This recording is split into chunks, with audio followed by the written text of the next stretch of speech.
Asking for help at work is not an easy one, so it's always best to know what you need.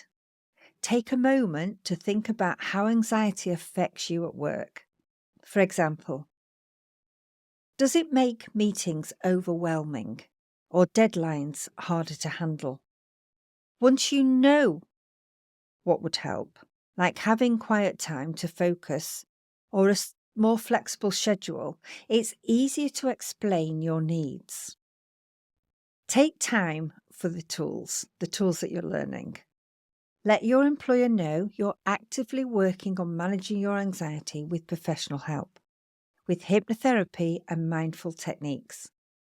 For example, you could say, I've been working with a hypnotherapist and it's helping me develop tools to manage my anxiety.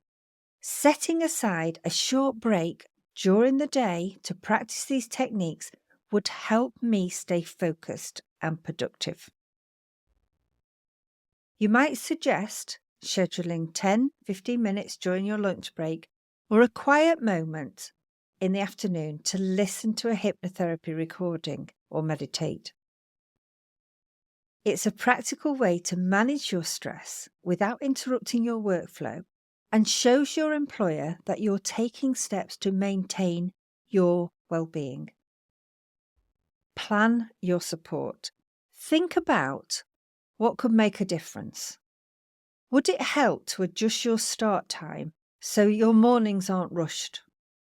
Or maybe you'd benefit from a quiet space to decompress during lunch. Pick a good time to chat. Approach your boss or HR when things are calm, like after a meeting-free morning or on a quieter day. A relaxed moment makes the conversation so much smoother. Set up a private chat. Send a simple email or message, like, I'd like to chat with you about a couple of ideas that might help me be even more productive at work. When's a good time for you? Stay positive and solutions focused. Frame the conversation with a focus on solutions.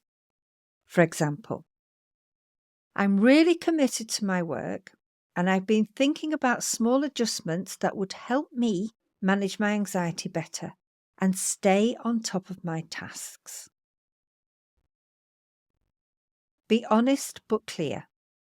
Explain what you need in simple terms, like, sometimes I find it hard to concentrate in open plan spaces.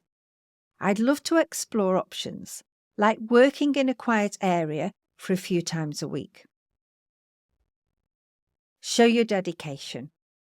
Let them know you're invested in your role. For example, I'm passionate about my work, and I know these small changes will help me deliver even better results. Be open to their input. After sharing your ideas, ask for their thoughts. I'd love to hear your perspective. Do you think this could work? Collaboration can lead to creative solutions. Ask for privacy. If you prefer to keep things confidential, let them know. Now, I'd appreciate if we could keep this between us for now. Keep the conversation respectful. Even if the conversation feels emotional, keep it professional and focused on solutions. It's okay to say, I'm really passionate about finding something that works for both of us.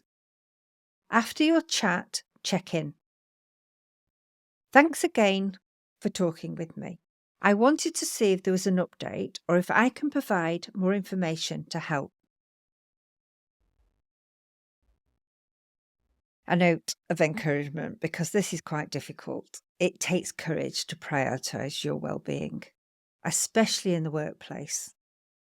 By using the tools you've learned, like hypnotherapy and mindfulness, you're taking proactive steps to support yourself and your work performance. That's something to be so proud of. Remember, acknowledging your needs doesn't make you weak. It shows strength and self-awareness. You're demonstrating that you care about doing your best whilst also taking care of yourself, which is a powerful message to send to your employer. Well done for taking this brave step. It's not easy, but you're doing an amazing job advocating for your health and happiness. Well done.